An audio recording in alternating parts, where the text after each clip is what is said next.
So, really big news on the neckbeard front is that Baldur's Gate 3 is indeed coming to consoles, which is something that Larian were very not cagey about, but they wouldn't confirm it until it was revealed at State of Play recently. So we know that Baldur's Gate 3 is coming to PS5, and we know that it's from subsequent conversations that it's probably coming to Xbox as well. Even though there hasn't been a proper reveal of that yet because they've had trouble getting the co-op done. I think that might be code for it's not running very well on the Series S. But they've outright said that basically. Have they? We've been unable to get split screen co-op to work to the same standard on both Xbox Series X and S, which is a requirement for us to ship. So to be clear, that's an Xbox requirement. You've got to have the same standard on both machines, otherwise they won't let you pass cert. So that's why they're not announcing it, because they genuinely might end up in a situation where Microsoft cert snookers them. Well, there we are. I mean, I did a video last year basically saying that stop talking shit about the Series S, it's fine. And now wow, you look like a wanker now. I do look like a wanker now. But yeah, so it's on its way to Xbox. It's just not ready enough to show yet. But what I wonder is that, you know, we are waiting for Starfield news, right? Like with bated breath, certainly on our side of things, because we're raring to go to start, you know, thinking about what we're going to do to like cover it and stuff. Yeah. And it's just not happening. There have been a couple of murmurs about this Starfield Direct that's meant to be coming, but like, you know, nothing yet. So if you're an RPG fan, particularly in the Western side of things, Baldur's Gate 3 is looking like a pretty solid prospect for your big game this year at the moment. Which is pretty mad, because it's the kind of game where you're literally rolling D20s for stat checks and stuff like that. It's not a sort of, I wouldn't call it a mainstream focused RPG where all that stuff tends to be hidden behind the scenes. This is like very upfront about that. You know, you're actually physically rolling dice, which is brilliant, by the way. It's one of the most fun, like passing a stat check in this is one of the most fun things about it. Oh, it's fantastic. Yeah. It's really fun, and I wonder if they're going to introduce a lot of people to that who might not really have much sense of what tabletop gaming is like, and B, well, I just wonder if I mean, Baldur's Gate's a pretty big name in the RPG space, right? Yeah, I mean, it's kind of beloved, right? I mean, if there's any time for like a proper, authentic D&D style RPG to kick off in like a more mainstream audience, is probably now, right? We've seen the kind of tabletop game get more and more popular over the past years due to all manner of things, be it like the Critical Role stuff or Stranger Things or whatever, or D&D or like the D&D movie, which looks a bit naff, but I mean they're making one which has to say something. But they made one before. Don't forget. Don't. No, you know. Right, don't erase that. Don't erase that. Yeah, it's got some of the finest performances in Hollywood history. You're 100% correct. So, like, I don't know. Maybe now is the time where, like, people want a taste of that proper tabletop style, top-down, narrative-heavy, turn-based RPG. You know.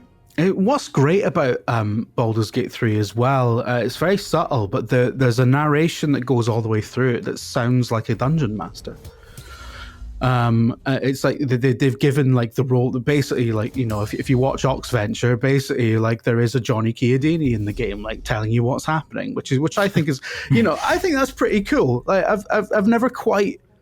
There have been like loads of different interpretations of Dungeons and Dragons for video games to various levels of success, but I don't think I've ever seen one that goes to that level of recreating the tabletop experience, where you have a narrator who's filling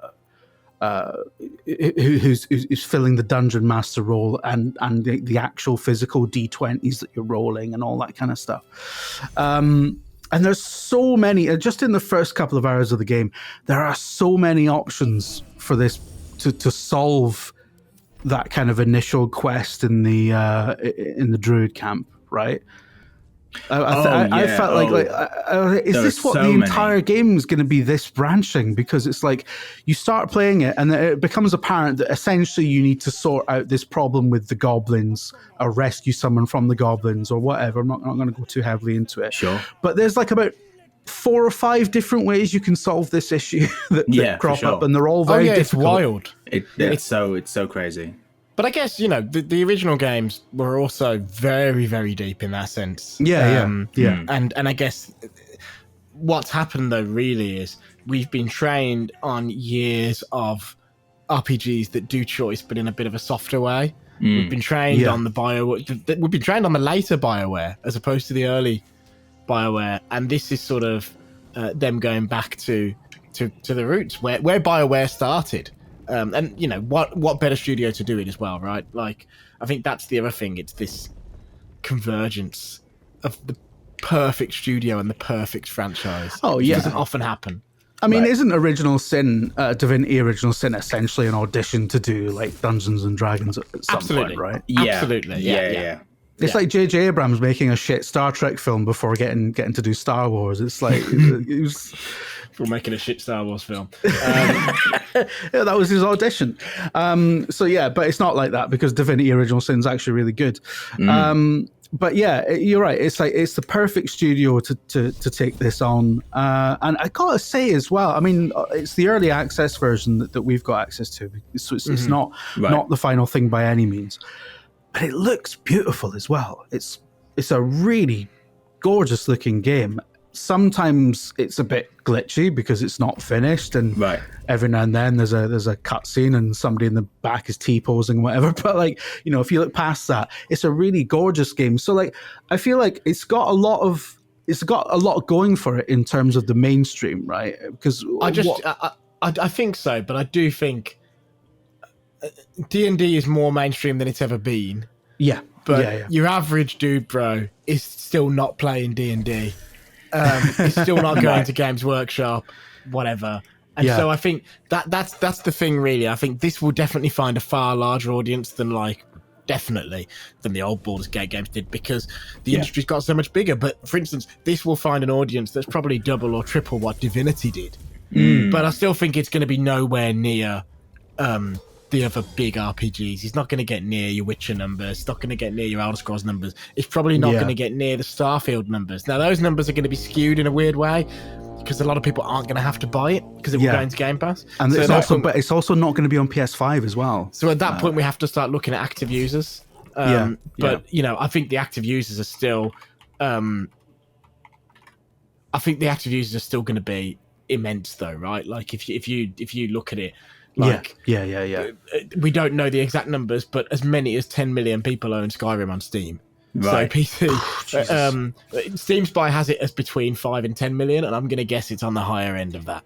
And so, I mean, that's not counting all the people who own 5 different copies of it across 9 different platforms. That's the funny thing as well. I don't think that. Skyrim Special Edition is a separate SKU as well. So, but anyway, the point is. I can't see it getting to those heights. The game that I'll be interested to see about sales-wise, if you're going to compare an RPG to an RPG, is like Final Fantasy 16. Those games, Final Fantasy games can do anywhere between 5 and 10 million. And I feel like that is the potential range for this, which is still massive for this sort of game. This will be the biggest CRPG of all time, hands down. Yeah, 100%. So it's interesting, but Baldur's Gate 3, the sheer quality of it as well can't be understated. Like it's so like the minute you start it, like it's just got that kind of that X factor.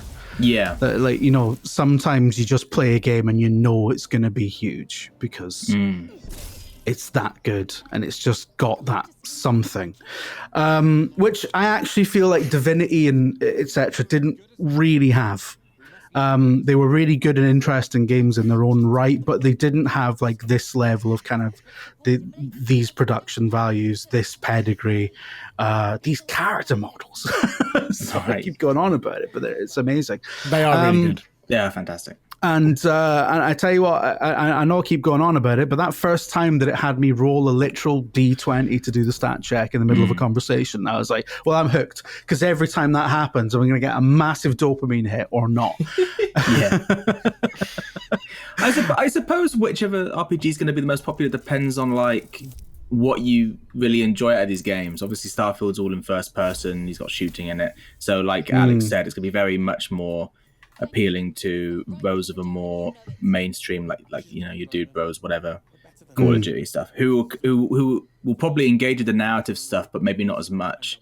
But that sort of audience isn't like me, who can talk to every NPC in the Grove and be like, oh, what do I do? Do I do this? Do I do that? Let's roll a deception check. Did it pass? Cool, there's a new option. Did it fail? Maybe there's a chest around the corner with like a note in it that does the same thing. Like the pure openness of it, and how I'm sure once I beat the game and we all beat the game, we can all like talk about different things and how different things kind of worked out. Whereas especially in the more recent Fallout and like Skyrim and stuff like that, there's lots of like, there's obviously a big narrative line going through those games. There's not that sort of D&D style openness that I really enjoy personally. No, it's like it doesn't matter what kind of sort of character build you have. The whole thing is homogenized, so it's designed like Bethesda games are just designed so, you know, like you can be a character who never casts a spell and still end up head of the Mages Guild. Yeah, you know what I mean? For sure. Which is like, you know, I mean, in some ways that's shit, but in other ways it's just super accessible, right? You can basically do anything as any kind of character. Whereas in this game, if you're like a druid or if you're a warlock or if you're a barbarian, there's totally different experiences there. Yeah, which I and think it keeps is coming just up as well. Like I'm playing a barbarian character at the moment, and that fact is I'm constantly being reminded of it. You know, because it just sort of nudges your options and the gameplay in certain different ways. It is a very different experience. I think basically it boils down to like Baldur's Gate 3 is like it's a really strong narrative. It's like, you know, like tell me a story, let me have this, let me play this character within that story. And things like Starfield, Skyrim. I mean, this is why Skyrim is so popular, is because it's like, let me inhabit another world, right? It's like it's that total immersion thing. You can go into someone's house and pick up a book from a shelf, and it's like that immersive. And that's why that's essentially like the secret of Bethesda's popularity, is that they make games where you can you exist in them and live a life in them. Yeah, D&D's not really like that. A lot of it's the stupid shit, right? Like, you know, a lot of it's putting pots on people's heads so they can't see you as you steal. Yeah, which I still maintain is brilliant. Fantastic. No, it's a design masterwork. I don't think it's deliberate, but it's a design masterwork. If they ever took that out, I would be if there's a thing in Elder Scrolls 6 where someone complains when you put a pot on their head, I will be devastated. But yeah, it's so like Baldur's Gate 3, it's not going to do kind of Starfield numbers or whatever. But the fact that it's now on console, and we know it's coming to console, and we know it's going to get another side of that is it's going to get proper controller support, which it doesn't have yet. So we know it's going to be playable on deck and stuff like that. Larian have been I think they've been very supportive of the Steam Deck with their previous games. I think this is going to win a lot of people over. A lot of new people who maybe haven't tried out the sort of thing before. Yeah. Which is great. It's going to make new fans. Yeah, 100%. There's a built-in audience of like, you know, like dusty old neckbeards who like love Baldur's Gate from back in the day. But I feel like this is going to win a lot of new people over. And I've got to be honest, like, you know, people might be surprised by this just by looking at me, but like, I'm not a massive fan of Baldur's Gate from back in the day. I found them actually quite impenetrable. But I think this is sort of accessible enough to get even someone like me into it. So I think it's got a lot going for it. I mean, I wanted to ask you as well, Donaldson, as somebody who owns a pretty important RPG website. Like, what's your feeling on how Baldur's Gate 3 is going to do in that sort of sense? Well, like I say, I can definitely see it in that sort of Final Fantasy realm. of which would be by a long shot, by a long way, the biggest that like a CRPG has ever been. I think there's been a gradual uptick in various types of CRPG over the last few years. Obviously, we had Pillars of Eternity and all that sort of stuff. So I think this revival has been coming, right? Yeah. But at the same time, it's undeniable that some of the attitude, Pillars is a perfect example, right? Where they made a couple of Pillars games. Now, Josh wanted to go and do something else anyway. But it's notable that Obsidian's move after Pillars was to make basically a Skyrim game in the Pillars universe, which is what Avowed is. I think a lot of people don't realise that's in the Pillars universe, but it is. I'm sure it's tucked away on Wikipedia as that. It's not in the trailer. Yeah, and I'm sure once the game's been shown a bit more, I'm sure we'll learn more, and I'm sure there'll be some far more familiar elements to people who have played Pillars. But that's notable, right? It's like they had 2 successful games, really successful on Kickstarter, successful selling after the fact, and then they were like, what do we do next? Well, we make a more mainstreamy RPG. So I think that's really the question for Baldur's Gate, is can it sort of shatter that conception? And I think it's got a decent shot. I really, really do. What do I see on our site? I see tremendous excitement for it in the RPG site audience, but that is obviously because I have to remember that we are an extremely hardcore site. And yes, we do get more casual Witcher, Mass Effect fans. We get more casual Final Fantasy fans, Pokemon fans for those very, very big RPG series. Although Mass Effect is not in the same category as those of us, I should say. But we do have the hardcore. And so I expect, as soon as this was announced, I was like, this is going to be one of the biggest games this year for us. And it definitely is. But do I think it's going to be as big as Starfield? I don't think it's really got a chance. However, that Final Fantasy 16 comparison this year is probably the one I'm more interested in. Which is a to be fair, right? It's a twofold thing, because also there's a lot unknown about how FF16 is going to perform as well, because it's very different and it's PS5 only and all this sort of stuff. But I definitely think it's going to break records. It's going to be the biggest CRPG ever released. Definitely. And I think if they're smart, they will really go hard after this new D&D loving audience. Because I think a lot of the people who are into that don't necessarily play video games. I don't play D&D, but I've got a group of friends who do. And a couple of their regular party are not video game people at all, really.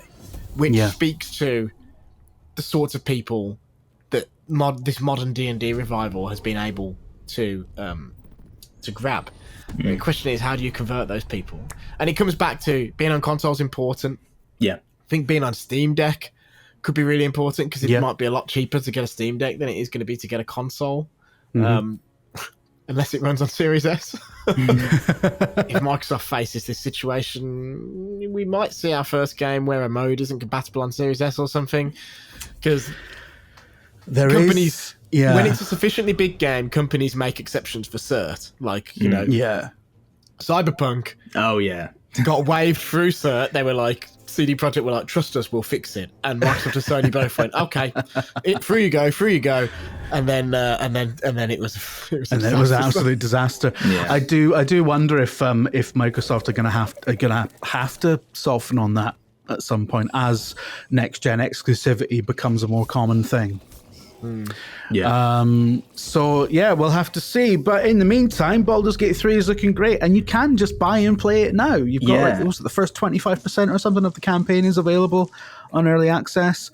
It's such an exciting time right now. You can play it right now, and if you're not a big video game person and have somehow found this video, get in through Baldur's Gate 3, and then there's like a whole, hundreds and hundreds of hours of brilliant current CRPGs that are just available.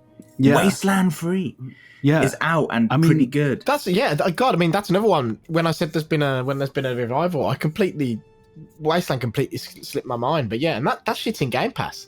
That's in Game.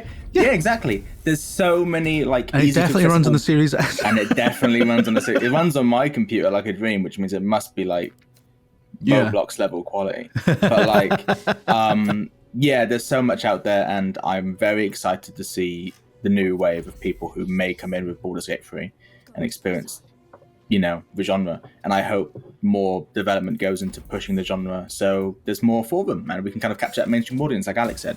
Well, that's quite the story. And I thought I was doomed. Now I feel sorry for you. Here, take this. It's worth a fortune. But a fortune's not worth much if you're dead.